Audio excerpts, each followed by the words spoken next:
Good morning, Tampa Bay. What is going on? Happy Thursday. Happy Thursday, November the 3rd. Channelside in the morning live on the Channelside Sports Network.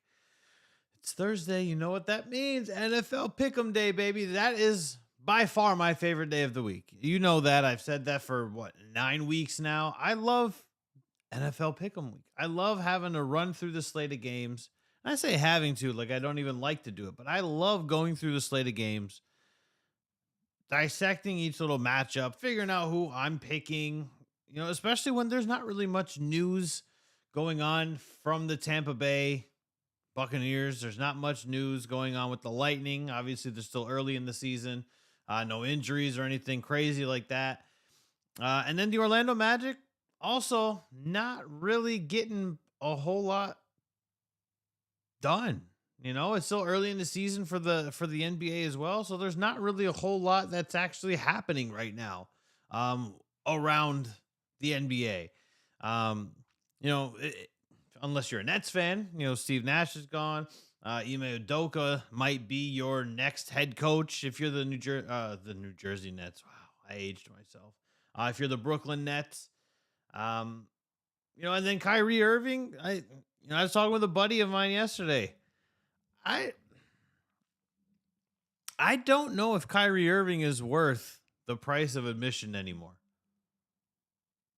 I really don't. I don't know if Kyrie Irving is worth, like, when he's good on the court, he's great. But he's got so much extra baggage that I don't really know if he's worth keeping on a team any longer. Is it like, are his shenanigans or nonsense or whatever you want to call it, right? Is his wokeness, is that worth keeping to you? Is that worth keeping any longer? I really don't know. It's kind of difficult for me to say. It's hard for me to say.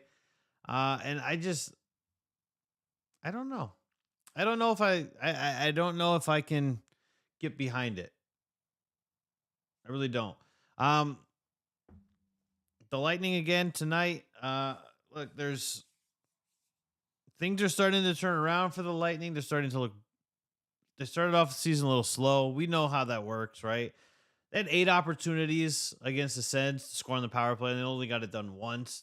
Obviously, they're going to clean that up. That's not something that I would be worried about too much uh, if I'm anybody inside the Lightning organization. Things are gonna streaks are gonna start, streaks are gonna end. Hot streaks and cold streaks alike. They're going to start and they're going to end. So it's not necessarily something that's really like egregiously bad to look at if you're a member of the Lightning. And we know that they're gonna end up getting it done. The Lightning are not really worried about the Lightning. Right? Do we call Kyrie Irving Dr. K? You know what? We might have to start calling him Dr. K because I don't know. I was listening to Kanye West's interview with Piers Morgan yesterday, and just like my mind was blown just like listening to it. He's like, I'm not black, I'm a Jew, but I'm defending from my people, the black people. And you're like, but wait, okay, I guess this is the route we're gonna take. Okay, Kanye, that's great. Very excited for you. Excited to hear it. Excited to yeah. Anyway, let's jump into it. We've got a lot to talk about, and not a whole lot of time to do it today. Tonight, Thursday Night Football on Amazon Prime. Of course, all of our spreads, all of our lines are brought to you by BetUS, one of the most trusted sources on all the land. Nearly 3 decades, they've been a trusted source online for you to place your sports bets and wagering in. Head on over to betus.com, open up your account, use the promo code Channelside. They're going to give you 125% bonus I mean, you can't really beat that. You can't beat that, guys. Head on over. If you like any of these spreads, if any of them sound good to you, if there's any locks of the week or anything crazy like that, you'd let me know. Go on over to betus.com. I want to hear from you guys in the chat as well while we're rolling through this slate. But head on over, use the promo code Channelside, 125% bonus. Boom, done, baby. Thursday night football. Here we go. Philadelphia Eagles taking their 7-0 record all the way down to the lowly Houston Texans, who currently hold the number 2 overall draft pick in the NFL, the 1-5-1 Houston Texans. And oh, by the way, who only have one less win. 1.5 less wins because, the tie doesn't count as a loss, but the Bucs have 3 wins. Just remember that. The Bucs have 3 wins. I mean, the Eagles are favored by 13.5. Do we really need to go any further into detail into that? Dameon Pierce might have a decent game for the Texans tonight, but I mean, there's nothing that the Eagles aren't doing right. There's nothing that they're not doing that's not right. Everything they're doing, it's clicking. Jalen Hurts is improving again this season, and he's improving each week, right? Like, the Eagles are... I'm almost inclined to start picking the Eagles to win the Super Bowl. But kind of like when I talked about the Dolphins yesterday, and they're obviously they're the first game on the slate that I'm going to talk about anyway. But when I was talking about the Dolphins on my power rankings yesterday, I was like, there's just something about the Dolphins team that makes it hard for me to go, oh yeah, this is the team. There's kind of something similar with the Philadelphia Eagles for me to say that same thing, where you're like, it's almost like you've been snake bitten in the past before by this team. There's a reason why the Philadelphia Eagles fans, the running joke for the fans when Donovan McNabb was there was, hey, how many division championships shirts do you guys own? Right? They weren't getting Super Bowl championships. They weren't getting conference championships, but they were getting division championships like it was nobody's business. And that was always the running joke amongst Eagles haters, if you will. I'm not saying that they're going to choke, but there's just something about it. Like, if I look at the Buffalo Bills, you're like, yeah, that's your Super Bowl team. I don't see any areas of concern. And now they address it. They got Dean Marlowe back, and then they got Nyheim Hines. Nyheim Hines might be the formula that they need to figure out how to run the ball. Right? That might be all that they need. You might just need a Nyheim Hines who's stuck behind Jonathan Taylor, who's doing absolutely nothing this season anyway. And I would know because I used my first overall pick in fantasy on him in multiple leagues. So thank you for that. I've got the Eagles. It's not a trap game. It's not an upset. I think that the Eagles are playing so well. They're so laser focused on playing well. There is no trap game. I don't think that the Eagles have a trap game on the schedule because they're playing so well, right? The Eagles, week in and week out, for all 7 of their wins, have looked like a team prepared to play every single game, right? That's what it boils down to for me. We start talking about our Tampa Bay Buccaneers. I mean, yeah, they look like they look like me. Phone died. Alarm didn't go off. I woke up at 7:52 today. And here I am for you fine folks. You couldn't even tell. Couldn't even tell. But the Eagles look like they're prepared. They just look like a team that is ready to win and ready to represent the NFC in the Super Bowl. There's not another team on here that I'm confident in the NFC that could beat the Philadelphia Eagles.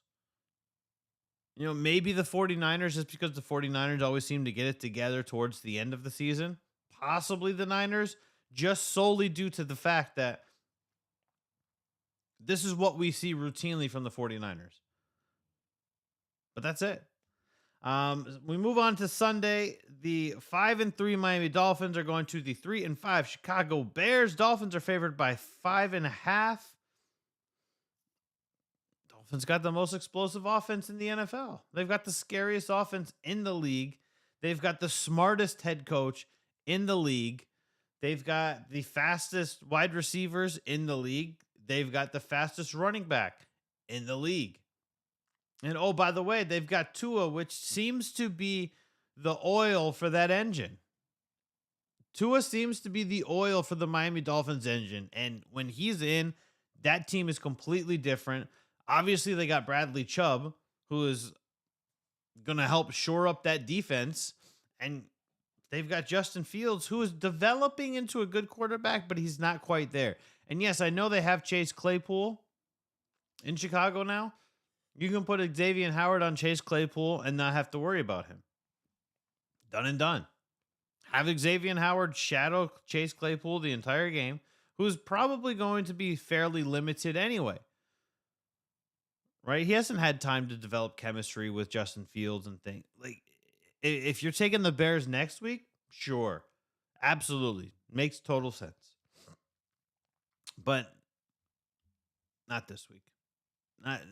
Chase Claypool is going to be very limited. Bradley Chubb might be limited as well. I don't know how many defensive packages the Dolphins have, but I do know that coming in and being a wide receiver on a short week essentially is difficult. I know that that's going to be difficult for Chase Claypool and Justin Fields to get on the same page. But I've got the Dolphins regardless. Dolphins move up to 6-3. They continue their trek forward towards the top of the AFC. And the Bears, you got to remember, man, the Bears are going to have $70 million in cap space next season. We're going to have $70 million in cap space. So look at what the Bears are doing. The Buccaneers might need to start looking at what the Bears are doing in terms of how they're rebuilding their roster. And I know we've got some pieces here, but the pieces of the puzzle ain't really working that great. 2-6 Carolina Panthers taking their record up to Cincinnati. 4-4 Bengals. The Bengals are favored by 7.5. I like the Bengals regardless of Jamar Chase being out. Unless Joe Burrow has one of those games where he just decides, hey, I'm no longer Joe Burrow. I'm Andy Dalton. And I'm going to suck. Right? Like, unless we have one of those Joe Burrows, there's no reason to pick against the Cincinnati Bengals.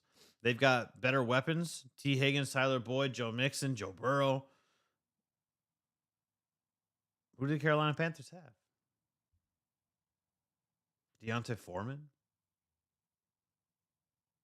DJ Moore? PJ Walker? Like, who do the Panthers have? And this is the problem, right? This is the problem for me with the Bucs losing to the Carolina Panthers is who do the Carolina Panthers have? Who do they have that is like, oh boy, we're in trouble? They don't have anybody of. Excuse me. But they don't have anybody on their roster, man. On offense or on defense. I mean, the defense is playing well, but they don't have anybody where you're like, we really got to scheme for this guy. Yeah, we really got to watch out for that PJ Walker. I'm telling you, PJ Walker is going to get it done. But I got the Bengals, if you couldn't tell. 3-5 Green Bay Packers at the 1-6 Detroit Lions. Packers are favored by 3.5.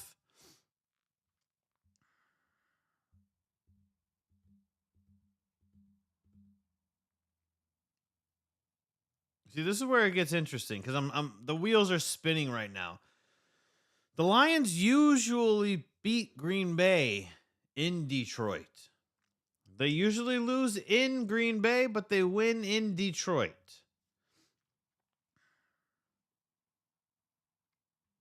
At some point, I strongly believe that Aaron Rodgers is going to get this team not turned around to where they're like a threat in the NFC, but at least like a presentable team. The line, and here's how I see this game going. I see the Lions getting up big early again, like we've seen like last week against the Dolphins, like we saw against the Vikings, and I see them letting the game slip away again, and not because of self-inflicted errors, but I see the Lions allowing the game to slip away because that's what Aaron Rodgers does to the Detroit Lions. He always comes back and he usually wins when he plays against the Lions. That's just how Aaron Rodgers has always worked. The difference here, the difference is that Aaron Rodgers doesn't have any weapons. You're looking at Aaron Jones and AJ Dillon, which if you can shut them down, you've got no worries in the world. You've got no worries in the world. You fired your defensive backs coach, Aubrey Pleasant. Aaron Glenn's got to feel some heat. He's got to dial up something better on defense. Ben Johnson has been a great offensive coordinator, and this team looks way different when they've got Amon-Ra St. Brown, when they've got DeAndre Swift. This team just looks totally different. I still feel like the Packers are going to win, but it's going to be a close game because both teams are not good. But I do think that the Lions come out and they do what they have always done is they get up big in the first half. Matt LaFleur will make adjustments. The Packers will come out in the second half and take over the lead.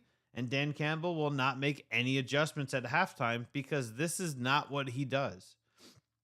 This is why fans in Detroit are starting to get tired of Dan Campbell.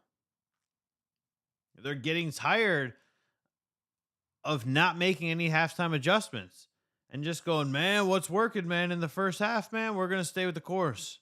And this is we're going to win. Everything's working for us, man. And that's got to be like the halftime speech from Dan Campbell. And that doesn't work. That does not work if you're the Detroit Lions. And that's why you're 1-6. That's why the Detroit Lions are 1-6, because you're not making any sort of halftime adjustments. And it is rinse, wash, repeat every single week for the Detroit Lions. Outside of the win against the Washington Commanders. But even then, the Commanders started coming back in the second half. The 3-4-1 Indianapolis Colts traveling to the 4-4 New England Patriots. Patriots are favored by 5.5. Again, I guess I'm not going any underdogs, at least right now. Looking at the slate, I don't know if I'm going to pick any of the underdogs, for being honest. Yeah, I don't think any underdogs are going to be picked by me. Spoiler alert. Who knows what's going on with the Colts? Jonathan Taylor sucks. Matt Ryan's benched. Eberflus we thought was going to be good, but he's not playing well. He's just playing like crap too. I mean, who knows? Who really knows what's going on with the Indianapolis Colts? The Colts, I can't remember who they fired. They just fired somebody, and fans are going, no, you should have fired Frank Reich. Frank was your problem. It wasn't whatever positional coordinator or positional coach that you fired. It wasn't his problem. So Jim Irsay, you fired the wrong guy. And I got to say that I kind of believe that. And I'm kind of on the same page as that, because you don't have a team that is a Carson Wentz gaffe away against the Jags in the last game of the season from making the playoffs, go 3-4-1. Right? You don't forget how to utilize Jonathan Taylor. I know he's had the ankle, but he's still played in 7 of their 8 games. You don't just like the wheels have fallen off for the Colts, and nobody knows why. It's got to be Frank Reich at that point. Very similar to our Tampa Bay Buccaneers. The wheels have fallen off. Nobody knows why. Oh, it's because the head coach. That's the only thing that's changed. That's the only thing that's changed. We can talk about, offensive line injuries. We can talk about that, but here's the realistic aspect of it. The defense is the same, and the defense is atrocious this season. You tell me. Sounds like a head coach problem to me. The 6-1 Buffalo Bills traveling to the 5-3 New York Jets. Bills are favored by 12.5, so the Jets are not getting a whole lot of respect as a defensive unit. I don't think the Jets are there yet. I don't think the Jets are on any like huge upset radar alert, meaning teams like the Eagles, the Bills, even the Dolphins at this point, right? I don't feel like the Jets are quite there. They're coming around the corner, but they're not quite there yet. I've got the Bills, obviously. I think if your power rankings have Buffalo number one over Philadelphia number one, you can't argue against that. There's no reason to not believe that, right? Like, there's no reason to say, oh, well, yeah, the Bills are not the best team in the NFL because it's a 1A, 1B for me, really, when it comes to my power rankings, looking at that. That's just how I feel. I feel like the Buffalo Bills are, if they're your number one, you can't really deny that. Right? You can't really deny that the Buffalo Bills are pretty damn good. Obviously I've got Buffalo winning. I don't think the Jets are there yet. If they continue their trend forward and they make some more offseason acquisitions and they have another good draft, I think then we're talking about a New York Jets resurgence team. This could just be a flash in the pan of what is to come for the Jets. I don't know if Zach Wilson is the guy for the Jets. James Robinson, I expect to see James Robinson utilized a whole hell of a lot more this week. Obviously, he was traded midweek last week, so he didn't get a full week of practice and playbooks and schemes and things under his belt. I expect him to be utilized a whole lot more. And it might end up being a little closer than we're thinking. It might be, like a 10-point game, a 7-point game, something like that. Because as we know, the Jets are pretty solid on defense. The 6-1 Minnesota Vikings take their new tight end, their shiny new tight end, TJ Hawkinson, out to the 4-4 Washington Commanders. The Vikings are favored by 3.5. The Vikings are rolling, man. The Vikings are absolutely rolling. I don't know how much TJ Hawkinson is going to be involved. However, I would get him involved as much as humanly possible. That just creates another solid target for Kirk Cousins. A lot of the Detroit fan base is kind of tied. They're like cut in the middle, right? They're very split. It was a terrible trade. Why would we get rid of a top 10 tight end? Well, he's not necessarily a top 10 tight end. TJ Hawkinson never lived up to his potential in Detroit. And that's not necessarily his own problem. That's not his own fault. He didn't necessarily live up to his potential because he was underutilized a lot. And B, he couldn't stay healthy. He missed quite a few games while he was in Detroit, and he was just not used. He was not in the playbook for some reason. He was not, if he was running a route, he was like the third or fourth option, right? So he was just underutilized a whole hell of a lot, and he is a terrible blocker. He's got a 45 grade as a blocker. Better than some of our offensive linemen here in Tampa, but he's not a very good blocker at all as a tight end. So if Minnesota utilizes him, Hopefully they do. I've got him on my fantasy team as well. Hopefully Minnesota utilizes him, but I've got the Vikings winning over the Commanders. I think the Vikings are shocking a lot of people. The Vikings are a team that I can look at and be confident pretty much every year that they're going to do good in the regular season and then not do so hot in the playoffs because Kirk Cousins crumbles under pressure. He crumbles under the spotlight. Why? I don't know why. It's just one of those things that he does. And for some reason, that's why he gets a lot of the flack, though. That's why Kirk Cousins, people hate on Kirk Cousins because he's getting paid way too much money. Even if he's winning Super Bowls, he's getting paid way too much money. Like outside of like the new contract that like Patrick Mahomes and Aaron Rodgers and those guys got. Kirk Cousins is still in the top 3 for contracts for quarterbacks, and he's not worth that money. I know he finishes in the top 6 in nearly every statistical metric, and that's great. But you have nothing to show for it, right? Like you don't even have a division championship. You're definitely going to have one this year unless something happens, unless, the wheels fall off in Minnesota. But the Packers have run the NFC North for the most part. I don't know. But I've got the Vikings going into Washington, handling business. The Las Vegas Raiders 2-5 at the 2-6 Jacksonville Jaguars. This is the only real super close game on the slate for me. It's a 1.5 point spread with the Raiders favored by 1.5. At some point, right, I keep watching the Raiders and I keep going, at some point they've got to figure it out, right? At some point, the Las Vegas Raiders, they're going to figure it out. They're too damn good of a team to not figure it out. Here's where coaching matters, folks. And Buccaneers fans, I hope you're listening to me on this as well. This is where coaching matters.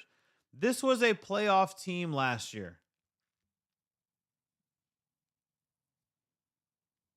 John Gruden was relieved of his duties, and Rich Bisaccia kept this team, improved this team, and got them into the playoffs.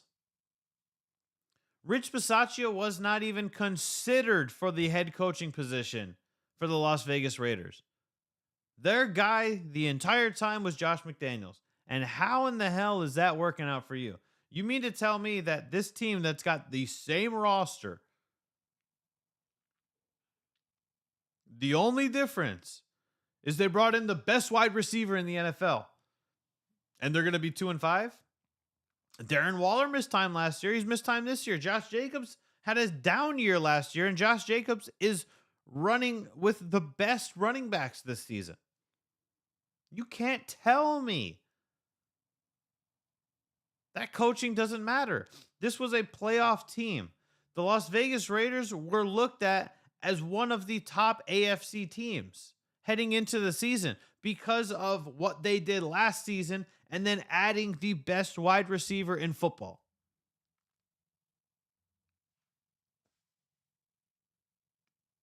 What happened to the Raiders? Coaching. What happened to the Bucs? Coaching. Whether it's look, it doesn't matter if it's play calling, if it's ego checking, if it's rah speeches, getting your team prepared better. It all falls down and falls back to the coach. That's what it all comes back to. Look at the Giants. You mean to tell me that this team has only lost 2 games with Daniel Jones and no wide and not knowing who his wide receivers are going to be every game? That team has only lost 2 games. Coaching. Brian Daboll is a good coach.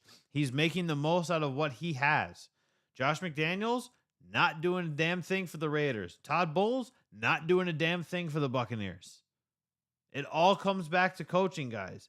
You can look at these bad teams from last year that made literally and virtually no changes outside of their draft picks.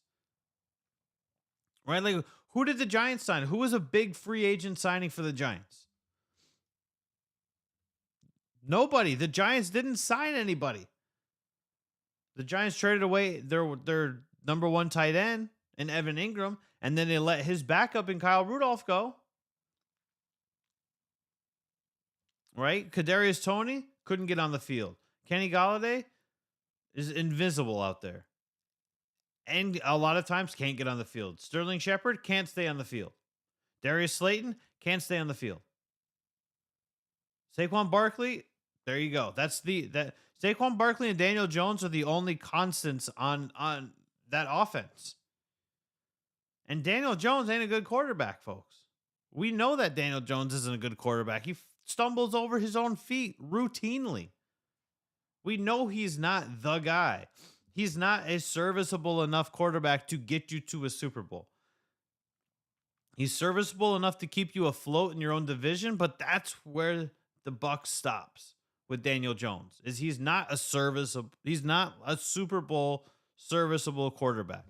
I know we like to throw the word serviceable like at Eli Manning, and that's fine if you want to use that for the comparison right now. Daniel Jones is nowhere close to Eli Manning status. Nowhere close. Coaching. That's why your Raiders are 2-5. That's why your Bucks are 3-5.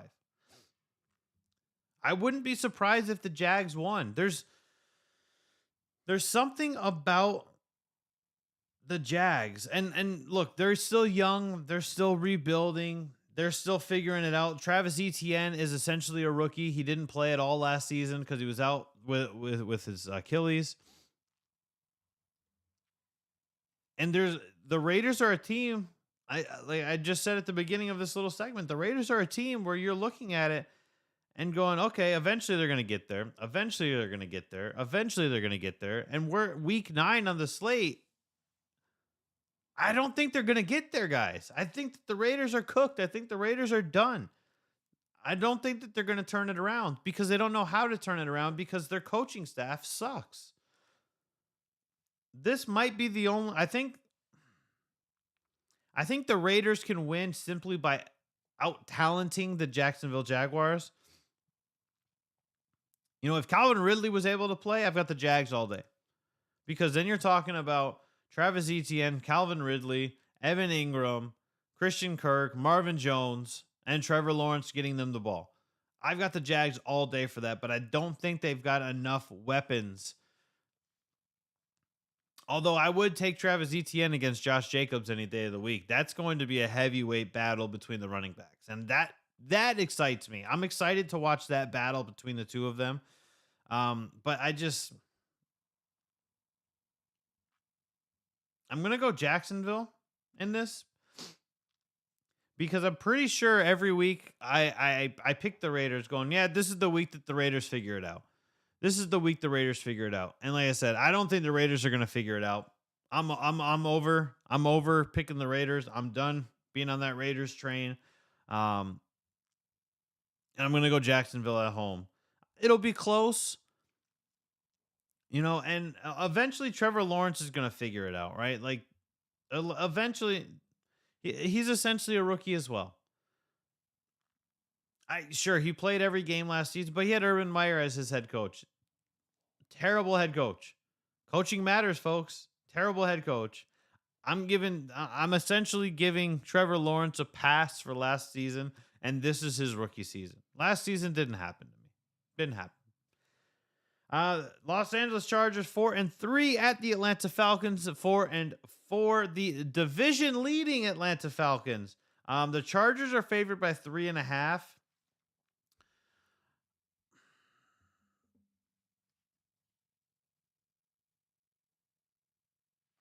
The Chargers again are another team that I'm not sure what's going on with them. I would take Justin Herbert.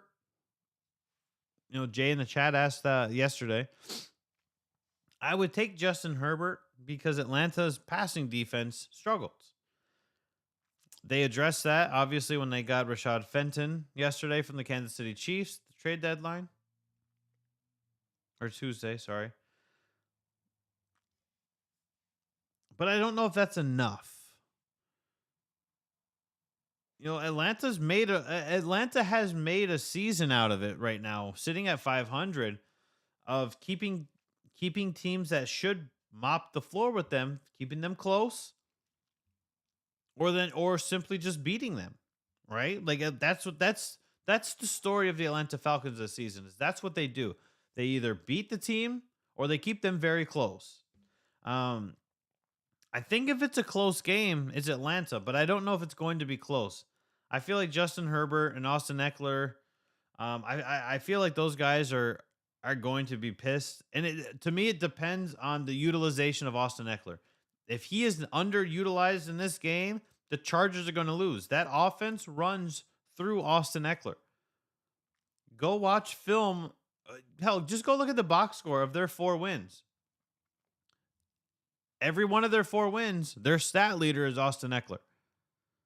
Touchdowns, receiving yards, rushing yards, you name it. It's usually Austin Eckler is their number one guy. The offense runs through him. If he is underutilized, if he's not scoring touchdowns, the Chargers are losing, hence their record being 4-3. I'm gonna go with the Chargers in this. I think Brandon Staley figures it out and gets Austin Eckler going against the Atlanta Falcons. Although I would not be surprised if the Falcons keep it close again because that's what they've done. But I've got the Chargers on the road picking up the dub. Before we get into our afternoon games, the late afternoon games, I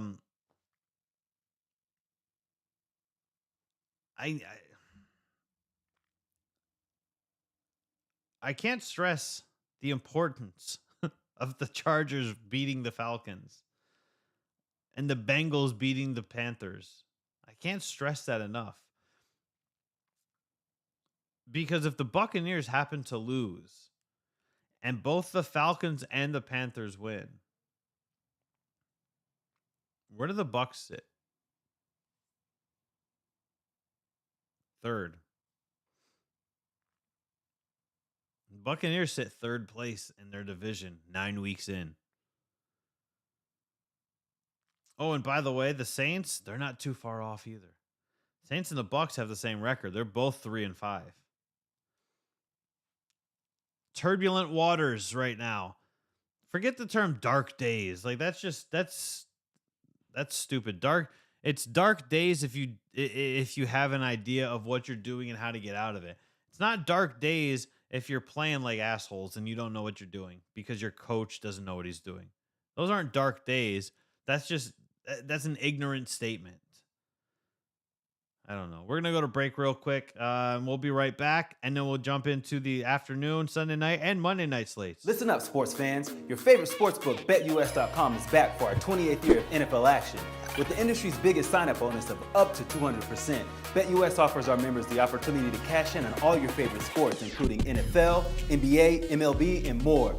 We've also got hundreds of new casino games, including the coolest new European slots, and our live dealers are waiting for you at the table. Sign up at BetUS.com today to get into the action. BetUS, where the game begins.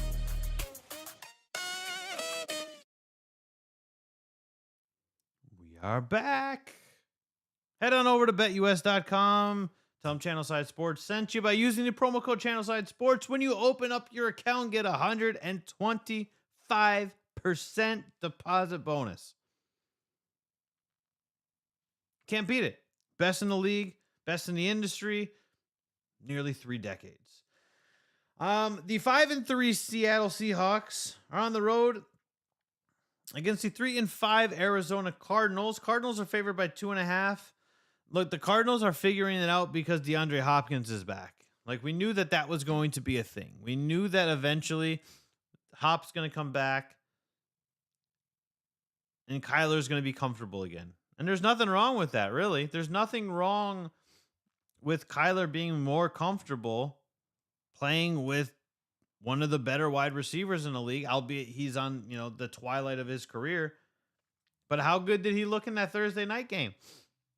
We could talk about the twilight of his career, being, towards the end of his run, whatever we want, but he can still get it done when he needs to. As excited as I am for the Cardinals, the Seahawks are just, Again, it's coaching, guys. Nobody gave the Seahawks any credit. Seahawks fan base included. Nobody gave the Seahawks any credit when they traded away Russell Wilson to the Denver Broncos in the offseason and didn't go after Baker Mayfield. Or maybe they did, but they just couldn't land him. Or didn't try to trade in your division to get Jimmy Garoppolo. Everybody was off of the Seahawks bandwagon. It was a sinking ship heading into the season. Oh, but now all of a sudden, the Seahawks are sitting 5-3 with Geno Smith as their quarterback.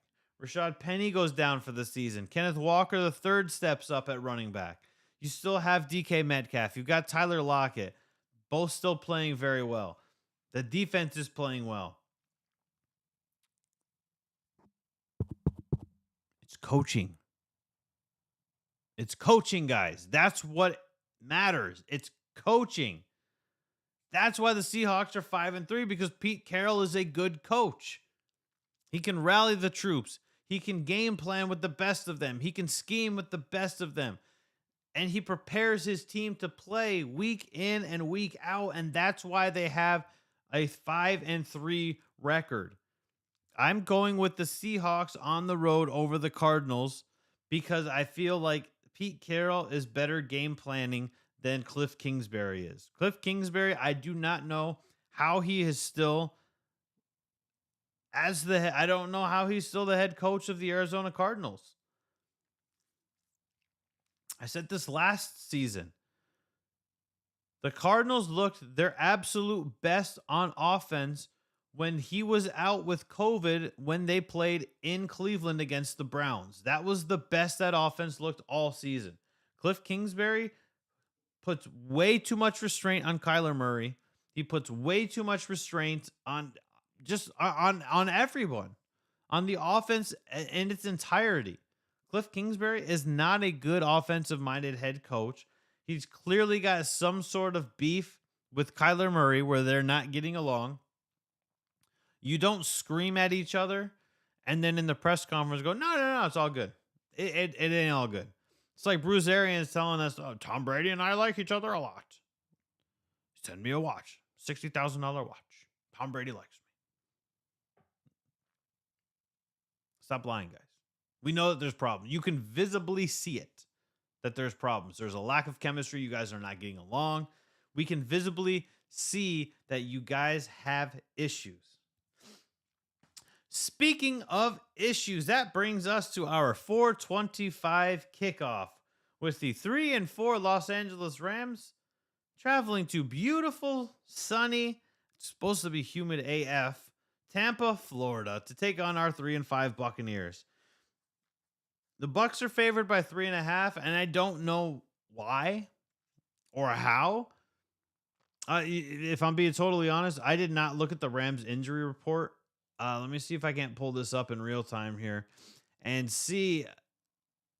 I said I'm not sure if are the Rams or let's see.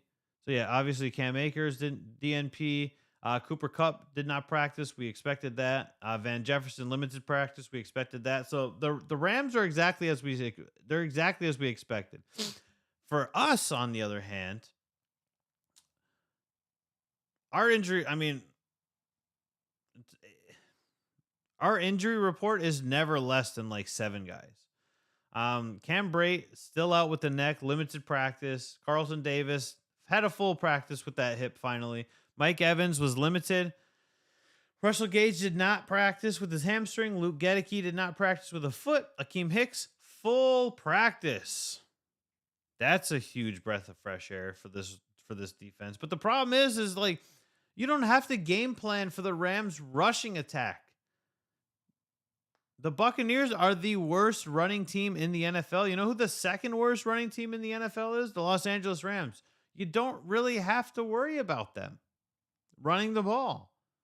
Darrell Henderson's not going to burn you for 150 yards, but maybe he will because you let Tyler Algier and Marcus Mariota burn you for 150 yards. So maybe.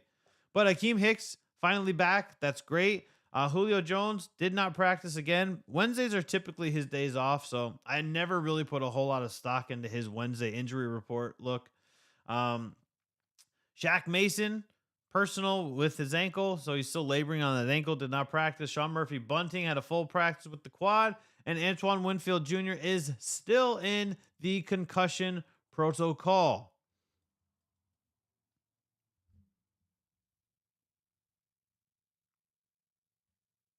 I don't like the Rams defensive front. Here's what I'm looking at as like the tail of the tape is the Rams defensive front against the Buccaneers offensive line. I think that's what's going to be the story of this game. And I don't feel confident in our offensive line holding up at all against that defensive front of the Los Angeles Rams. I think it's a very real possibility that we see the Tampa Bay Buccaneers drop this game and fall to 3 games under 500 at 3-6 after this. I think it's a very real possibility because just much like the Las Vegas Raiders, every week, oh yeah, that's what we needed. We needed to lose to the Panthers. We needed to lose to the Steelers. We needed the Falcons to give us the wake-up call and keep the game close and only beat them by 6. We needed that. That's what we needed, guys. How many weeks are we going to continue to say this, though? The Bucks made no transitions. Sure, we're going to see we see Bruce Arians out in the golf cart now more at practice. That's great. But Bruce Arians isn't going to suddenly make guys that don't know how to do their job on the flip of a switch. That's going to take some time. Bruce Arians isn't going to make Devin White want to do interviews at practice yesterday when we try to interview him and he looks at us and says, "I'm good." How about stop playing poorly? Stop taking plays off when you're on the field. I don't care if you're winded. I'm good.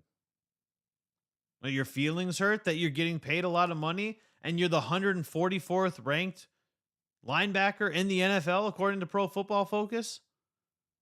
Your feelings are hurt because of that? You don't want to talk to anybody? You're blocking people on Twitter now? You're blocking the haters out? Or are you blocking the guys out that are calling you out and saying, "Yeah, you're not that good. You're very overrated. You're not living up to your contract. You're not living up to that C patch that you rock. You're not living up to it." And then you're so in your feelings that as a captain, you're denying interviews inside the open locker room. Get out of here, man. I want to I'm done. Like we don't need babies as our captain. If Devin White is any indication on how this team is talking behind closed doors, there's no hope for this team. Todd Bowles has completely lost this team.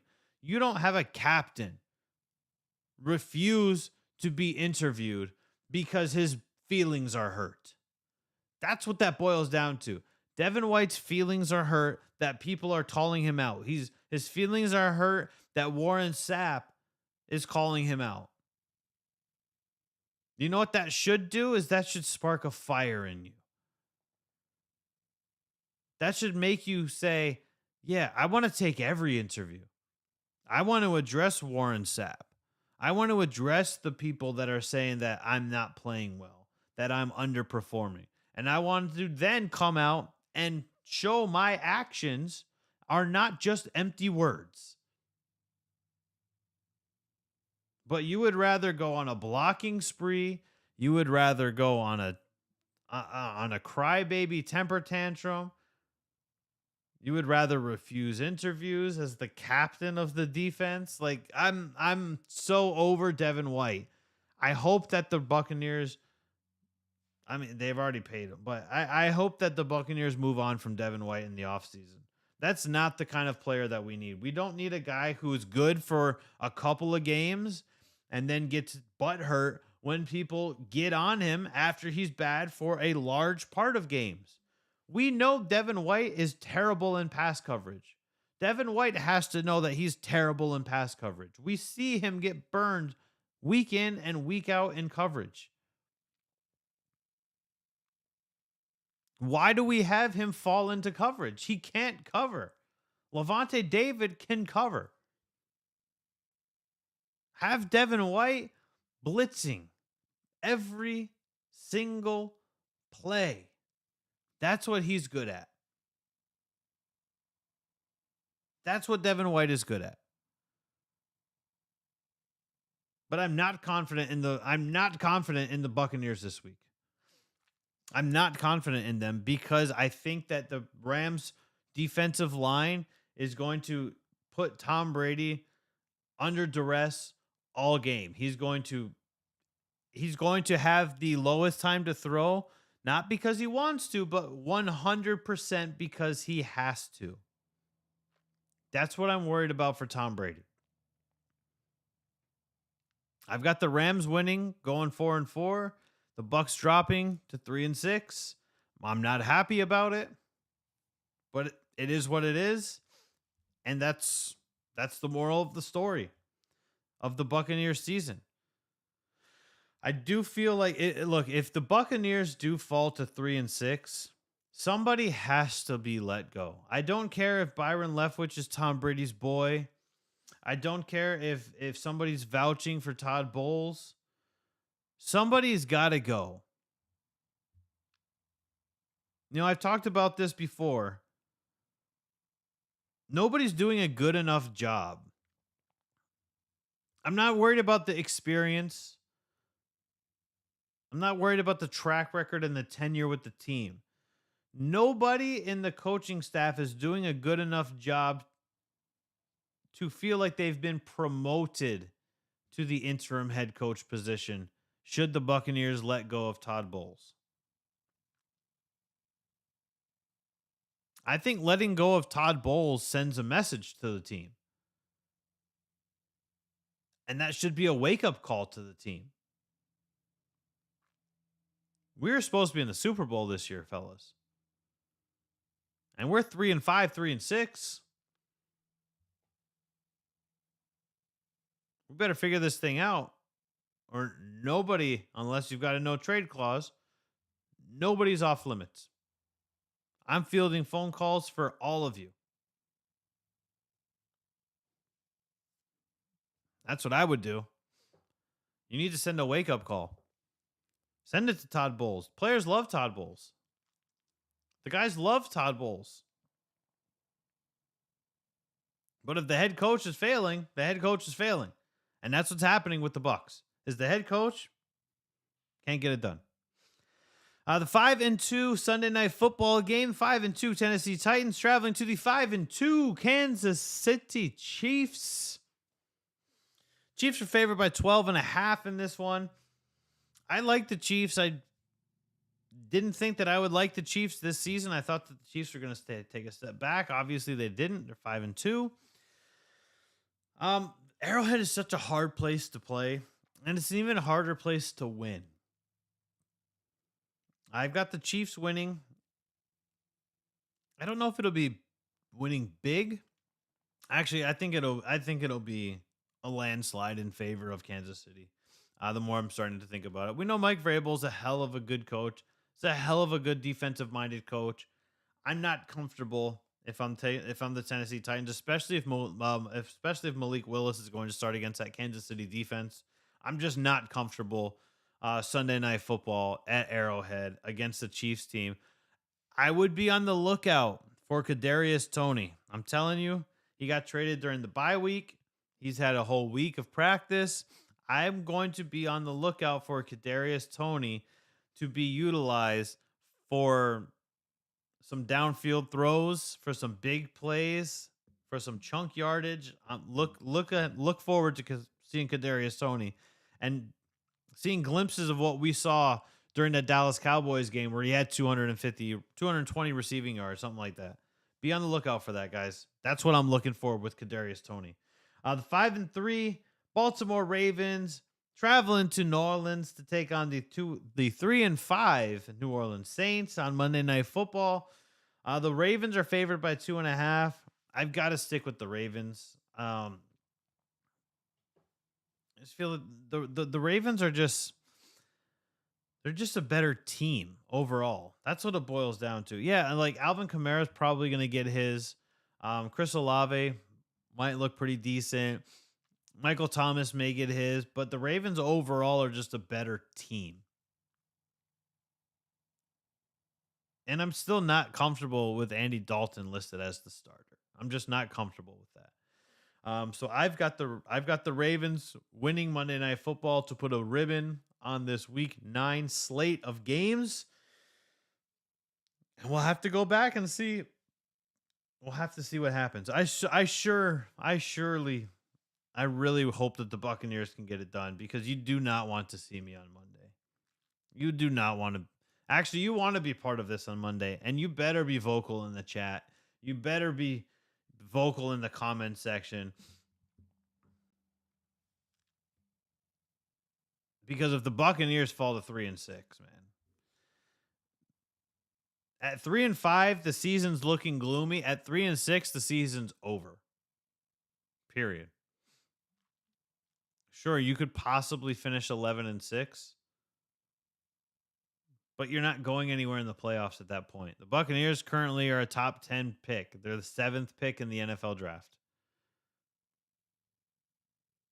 Said this yesterday. Maybe the Buccaneers are looking at tanking out so they can get a CJ Stroud or a Bryce Young. Maybe. It's possible. Because we know Kyle Trask isn't it, and we know that Blaine Gabbert, not only is he not it, but he's also a free agent next season as well. And who the hell feels comfortable with a Blaine Gabbert-led offense? I don't.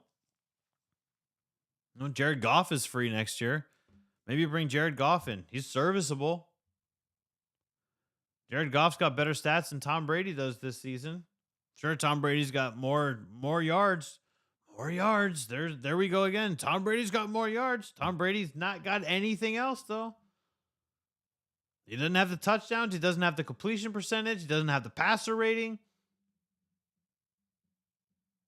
So yeah, let's just keep talking about yards. Let's keep chopping up the yards. Let's keep saying, oh, well, Tom Brady's got the yards. That's what we need. We need the yards. Oh, you need to score.